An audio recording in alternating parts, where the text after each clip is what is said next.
Allez, salut les amis. Salut tout le monde. Aujourd'hui, une vidéo commune avec Guillaume, Guira Fishing pour ceux qui ne connaissent pas. Donc on a réussi enfin à se trouver une petite date. Ça fait longtemps qu'on en parle. Ouais, c'est clair. Et c'est vrai qu'avec nos boulots et nos plannings respectifs, c'est un peu galère. Ouais, c'était un peu galère. Ouais. Mais bon, on a réussi à trouver une petite date et un petit point commun. Donc je remercie ceux qui m'ont donné les infos près de Valence là, pour essayer de se trouver un petit point commun. Aujourd'hui, on est venu près de Valence sur un, comment on pourrait appeler ça, un petit bras du Rhône, c'est ça? Ouais, alors on est sur le Rhône, vraiment, mais on est sur un amorti du Rhône. En fait, on a le Rhône qui traverse, hein, et on a un barrage qui est à droite, et en fait, on va voir vraiment un amorti qui va vraiment... on a vraiment une zone de calme, et en fait, ce qui est intéressant en ce moment, c'est que le Rhône, avec toutes les pluies, court tellement que justement, en fait, ces poissons vont se réfugier dans ces zones de calme, donc c'est hyper intéressant, je pense, pour une partie de pêche. En tout cas là, comme vous voulez le faire, quoi. Tout à fait, ouais. Donc une pêche exclusive au feeder, je pense que c'est sympa. Guillaume a plus l'habitude de pêcher les beaux poissons. Oui. Plus à la canne, je pense, non? Même au feeder? Ouais, même au feeder, je fais un peu les deux, ouais. Je fais les deux. Et moi, du coup, ça me change un petit peu. C'est vrai que le côté Rhône, même si sur Avignon, il y a de quoi faire, mais ça change un petit peu. Donc une pêche à 40 mètres, on s'est mis en américaine, histoire même coup. Même coup, ouais. Donc on va faire ça, et puis on va voir si on a déjà quelques touches. Guillaume a sorti le dipper tout à l'heure. Bon, au niveau du fond, c'est propre. On pêche dans 3 mètres d'eau. 3 mètres d'eau, ouais, effectivement. Mais par contre, on n'a pas vu d'écho de poisson. Ouais. Ouais, c'était un peu flippant quand on est arrivé. C'est vrai que j'ai passé le dipper parce que on est sur une zone qu'on ne connaît pas du tout. On voulait voir les profondeurs, les cassures. Et puis par la même occasion, voir s'il y avait quelques échos de poissons, histoire de nous rassurer. Pas du tout. Et néant, hein. Donc on va voir si on fait quelques poissons, on aura quelques poissons à vous montrer. En tout cas, je suis super content de faire une vidéo avec toi, mon Guillaume. Ça fait plaisir aussi, vraiment. Et puis on essaye de faire du fish. Allez, let's go, c'est parti. Go.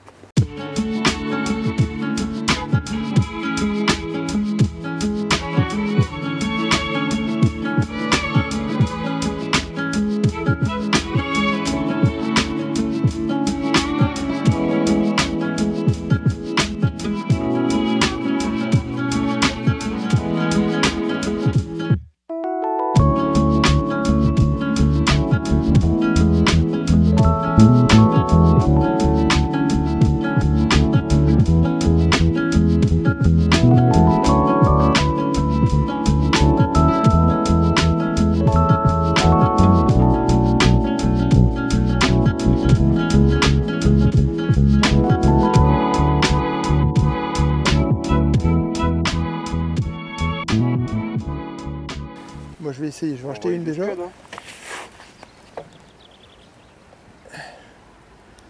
Mettre vraiment des cages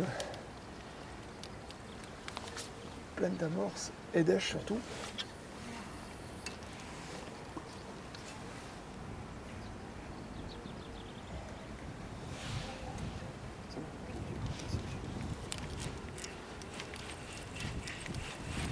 On va essayer, hein. C'est des 20 grammes, mais après chargé d'amorce, faut voir. Alors moi j'ai mis à 40 grammes d'énettes là. On va voir un peu pour descendre pas mal d'èches. Je mets pas mal d'èches dedans et puis des pinky. On va voir ce que ça donne. Des pinky surtout au départ peut-être. Après on va voir ce que ça.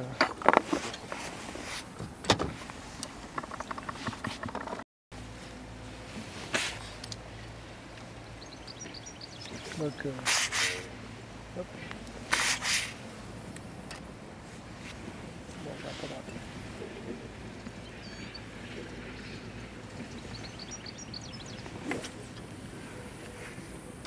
Ouais, bien. Ouais. Un peu à droite, mais bon, ça va. Ça va. Pas gênant non plus. J'étais légèrement à droite du poteau.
Super poisson. C'est un beau carassin, hein. Beau carassin, Guillaume. 3 asticots rouges, enfin 3 gothers rouges. Ouais. Allez. Ça c'est fait. Triplé d'asticots jaunes. Putain, c'est un truc de dingue.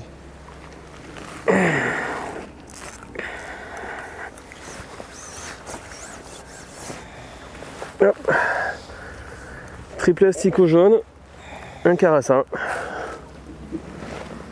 C'est beau comme ça, j'aime bien la forme. Ceux-là ils sont magnifiques. Je vais chercher la canne potence. On va voir si ça fait quelque chose.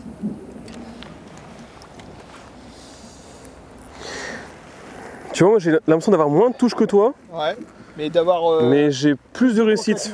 Ouais, c'est ça. Voilà, carassin, il est beau. J'aime bien cette forme. C'est top.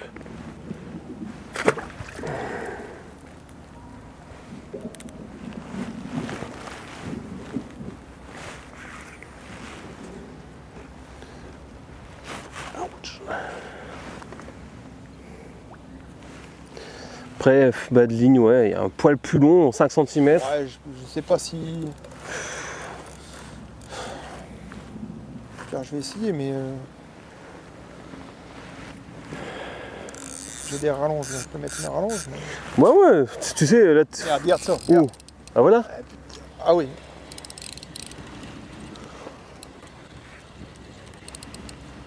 Parfait ça. Ah là là là. Les herbes.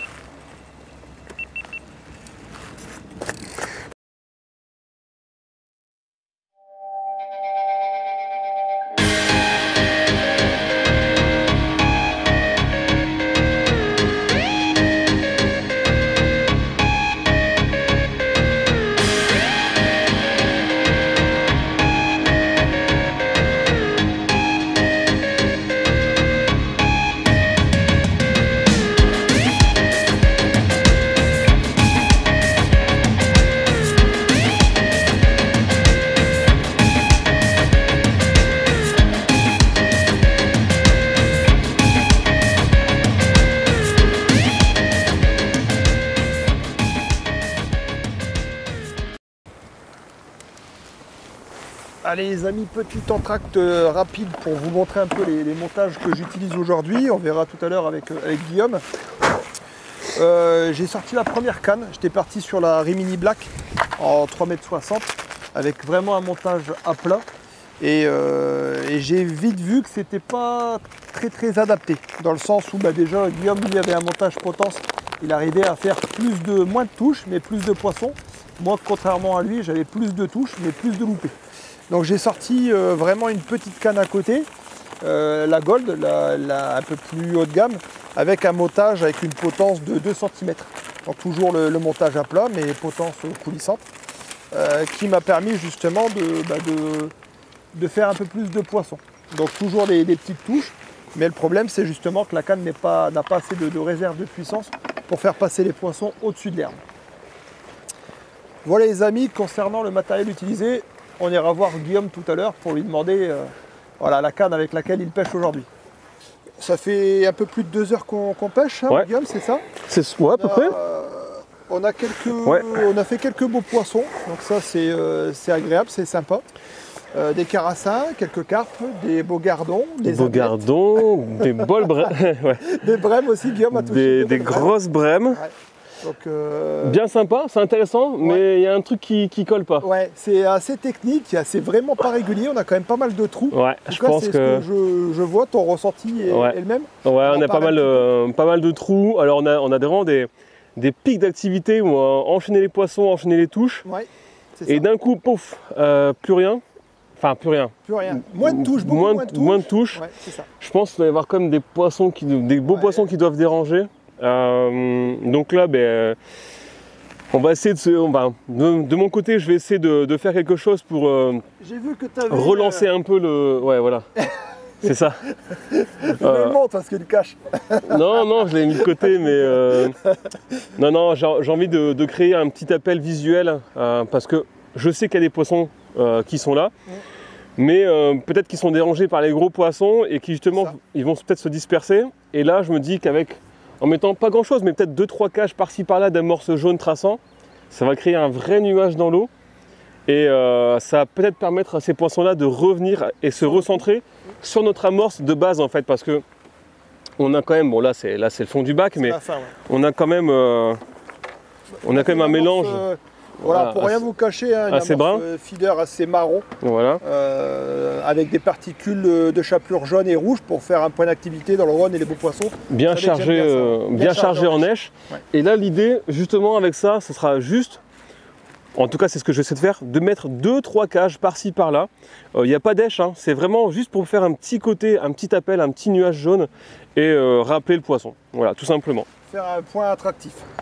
Voilà, pour que les poissons vraiment voient le nuage de loin, se recentrent et après tombent sur la table ce qu'on met à manger depuis environ 2 heures.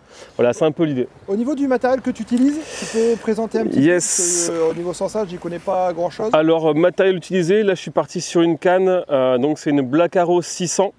Donc c'est une très très belle canne. On va dire que c'est presque un haut de gamme, bien sympa. Là je suis parti sur une 3,90 m pour 2 raisons.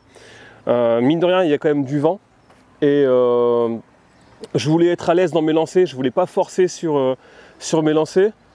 Et en plus de ça, alors nous on est habitué à pêcher le Rhône, la Saône, tout ça, et on sait qu'il y a quand même pas mal d'obstacles généralement sur les bordures.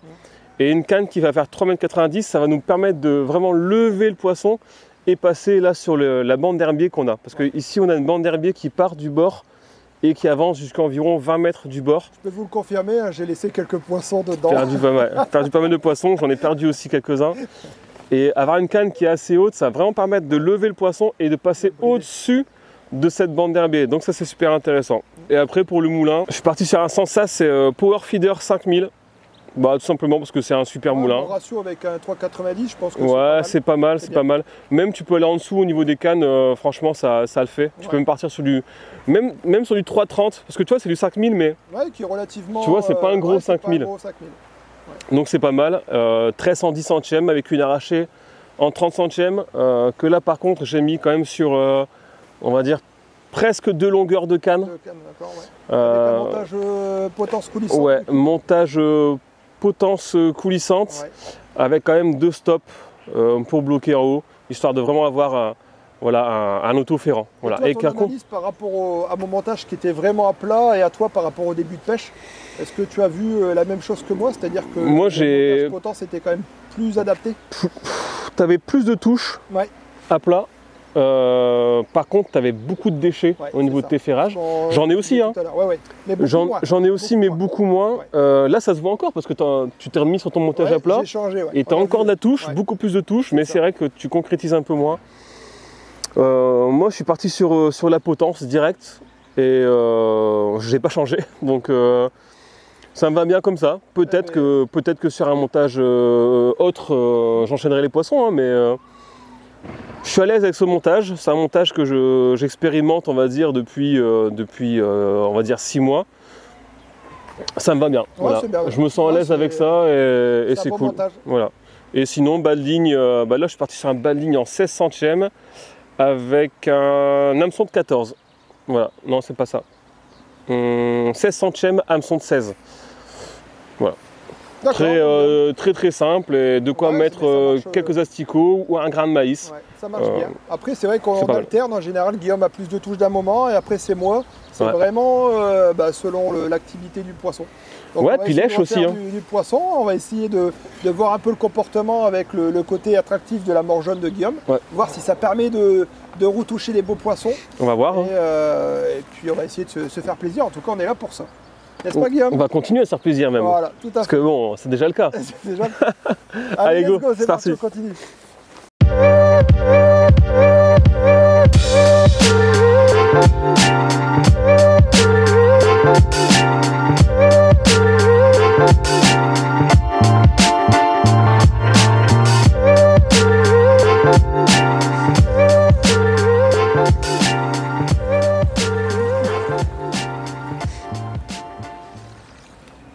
Ah, moi aussi j'ai piqué un beau poisson mais dans l'herbier. Ah loupé. Ah t'es... Attends. Ah oui, on se touche.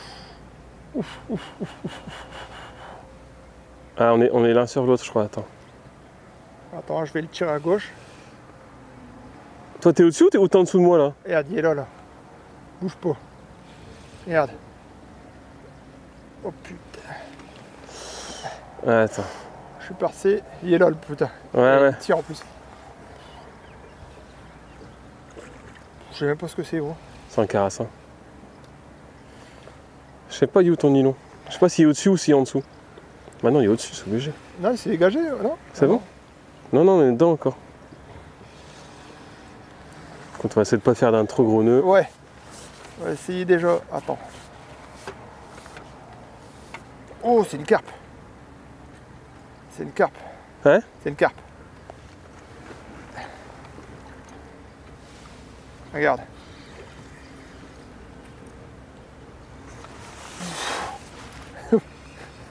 Bon, de dessus, on devrait la sortir. Bah oui. On devrait aussi la sortir. Double de force. Hein? Ouais. Elle a du jus? Du jus. Ah oui. Elle est belle. Elle est belle, Miminou. Parfait. Alors regarde si c'est pas mon hameçon qui est dans sa bouche plutôt. Hein. Bon Seb, Ouais. Seb qui nous sort un beau poisson de son chapeau. Yeah, super. Ouais, les amis. Ouais, belle petite carpe. Belle carpe. Quoi, 2 kilos ça, hein? Ouais. Très nerveuse.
Regarde-moi ça, il en fait des caisses pour une ablette. Voilà. Le mec il se met debout, il va faire une grémille.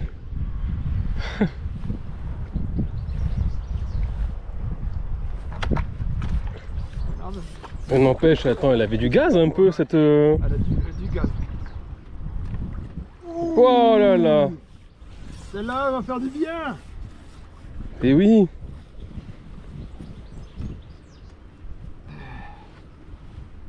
Incroyable. Très très belle brème. Bravo Seb. Même que toi que tu as attrapé tout à Ouais, l'heure. ouais. Ouais, Plus petite. elle fraye. Plus petite que les miennes. Ouais, même un peu plus. Non, je plaisante. Ouais. Non, mais c'est vrai, peut-être que les tiennes, elles ont l'air plus grosses. C'est le mec qui compare, c'est... Non. Seb. Petit débriefing de fin de pêche. Merci mon Guillaume. En tout cas, j'ai passé une superbe journée avec toi. Un tapage de PD. PD.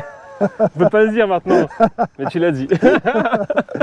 Non, une superbe pêche. J'ai vraiment bien apprécié ce petit poste là, hyper sympathique. Petit débriefing chacun de notre côté peut-être. Allez, j'ai commencé avec une distance 40 mètres. Pour moi, la distance était très bien. Un seul coup pour nous deux. Après, au niveau du montage, j'étais parti vraiment pour un montage à plat comme on a pu le voir, ce qui n'a pas été productif. J'ai vu que c'était des touches très tatilleuses. Guillaume arrivait à peut-être avoir moins de touches, mais plus de prise au niveau des poissons. Moi, j'avais un peu plus de touches, mais beaucoup de décrochés, beaucoup de loupés. Donc le montage n'était pas bon. J'ai dû prendre une deuxième canne avec un montage potence de 3 cm, ce qui m'a permis de rattraper un peu le retard que j'avais sur Guillaume. Si on peut parler entre guillemets de retard, on n'est pas là en concurrence, hein, mais on comptait quand même un peu les poissons pour voir un petit peu. Et voir ce qui marchait pas, surtout. Et j'ai vu vraiment la différence avec ce montage potence coulissante. Donc quelque chose qui m'a permis de reprendre un peu des poissons, malgré quand même quelques poissons que je laisse dans les herbiers comme Guillaume. Ça malheureusement c'était très dur à éviter. Et puis une belle série cache vide, voilà, de 6-7 poissons d'affilée, des beaux carassins. Donc il y a vraiment une diversité au niveau des poissons, ce qui a rendu la pêche très sympa, avec des ablettes, des plaquettes, des brèmes, des carassins, une carpe, des gardons, exactement. Donc vraiment, et une grémille que j'ai relâchée. C'est vrai. Mais voilà, en tout cas pour moi, vraiment du plaisir déjà de t'avoir avec moi sur cette partie de pêche. Merci à toi pour l'invitation. C'est normal, hein, on l'a fait à deux. Et puis je te laisse faire ton petit débriefing à toi, voir un petit peu ce qui a marché et pas. Ok, et pêche bien sympa, vraiment sympa. Pareil, on a pêché sur le même coup à 40 mètres. On était espacés tous les deux d'environ, allez, on va dire entre 1 et 2 mètres. Max. De temps en temps. On avait même accroché les hameçons à un moment. Donc on était vraiment proches, mais vraiment sympa, de la touche. Ouais. Des fois par intermittence, on avait vraiment des passages, des pics d'activité où vraiment il y avait qu'un mètre. C'est ce que j'allais dire aussi. Et blam, c'est vrai. Et on tapait. Malheureusement, on a perdu beaucoup de poissons quand c'était comme ça. Ouais. On a eu des gros trous. Donc là, il a fallu trouver des solutions. Voilà pourquoi. Je sais pas. Soit c'est vraiment l'activité du poisson, peut-être par rapport à notre amorçage, aux èches qu'on a mis dans l'amorce, peut-être dérangé par l'absence de carnassiers. Par la présence de carnassiers, de gros poissons aussi, hein, même des grosses carpes. Donc des gros poissons, je pense qu'ils pouvaient aussi déranger les petits poissons qu'on faisait, enfin les poissons moyens. Les carassins, Mais c'était sympa. Donc pas mal de poissons, et puis comme tu l'as dit, on a perdu quand même pas mal de poissons dans les herbiers, parce qu'on a, on a une bande d'herbiers qui fait environ peut-être 15 mètres de large. Ouais, c'est ça. Alors, il fallait vraiment avoir une canne. Il fallait une canne grande. Une grande canne. Moi, j'en ai perdu un peu moins que toi. J'en ai perdu un peu moins que toi à lever les poissons ou à les faire glisser. Ouais, tout à fait. C'est ce que je faisais. Limite, pour éviter, mais ça marchait. Hein, une canne un peu plus forte, ce qui permettait de ne pas avoir cette courbure et de ne pas être pris dans le travail du poisson et de les ramener. Donc non, sympa, on a essayé des choses. Quand il y avait des trous, moi j'ai essayé de mettre une amorce jaune, une amorce brème jaune traçante, pour créer justement un appel visuel pour rassembler les poissons à un endroit.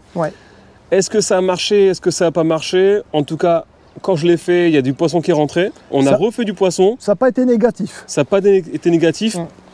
Après, voilà, c'est assez intéressant. Le seul truc qui m'a un peu frustré... Dis-moi. Ah, c'est quand t'es parti... Non, c'est pas ça. C'est qu'on a intégré du maïs dans l'amorce. Oui, c'est vrai. Et quand on mettait des grains de maïs, on ne prenait pas de touche. Ouais, c'est vrai. C'était bizarre. Parce que d'habitude, lorsqu'on a tendance à forcément mettre du maïs dans l'amorce, on a tendance à déclencher les touches. Essayer à un moment au moins de déclencher quelques touches au maïs. Mais là, non, même au terreau, d'habitude les carassins, comme vous le savez, répondent très bien au vers de terre, au petit terreau. Là, justement, il fallait pas en mettre. Pour moi, l'èche qui marchait, c'était vraiment le gozère rouge. Peut-être couplé avec un jaune ou un blanc, mais voilà, c'était vraiment l'èche parfaite pour moi. Pour moi, c'était une pêche qui était très technique, il a fallu peaufiner quand même, même si c'est le Rhône. C'était pas bouché. Il a fallu asticot rouge et vraiment aguicher le poisson, tout ça. C'est ça. C'était pas une pêche de bourrin comme je pensais que ça le serait. Non, ça a été vraiment technique. Ouais. Tu claques un grain de maïs, tu n'avais pas de touche. Pas de touche, voilà. Tu mettais un asticot, enfin 2 asticots blancs, tu avais des touches, mais pas C'était foufou. pas foufou. Tu mettais 2 asticots rouges, 3 asticots rouges, boum, là tu avais ta touche. Ouais, c'est ça. C'était pas si facile que ça. Mais intéressant. En tout cas, on a fait une belle bourriche. Je te propose qu'on voilà, qu'on sorte les poissons de l'eau et qu'on montre tout ça. On va les faire doucement. Allez, c'est parti. Je m'en occupe parce que papy il est un peu bloqué du dos, un peu fragilisé. Donc on va mettre le tapis en place aussi. Ouais. Allez, superbe bourriche les amis, comme on peut le voir avec Guillaume. Et des beaux poissons. Des très très beaux poissons comme on peut le voir. Des belles brèmes. Des belles brèmes, des carpes. On va laisser se calmer parce que sinon... Des beaux carassins. Des gardons, des plaquettes. Bon, les ablettes on les a remises à l'eau. Ouais. Donc voilà, une belle bourriche mon Guillaume. Ah ouais, pas mal hein, on est bien. Ouais, il y a vraiment une belle bourriche. Allez, on va mettre ça à l'eau. Allez, on remet ça à l'eau. Allez, nickel. Go. Allez, belle remise à l'eau. Regarde ça. Voilà, magnifique. Parfait là, comme Top. ça là. C'est le petit toboggan là pour la fin, tu vois. Génial.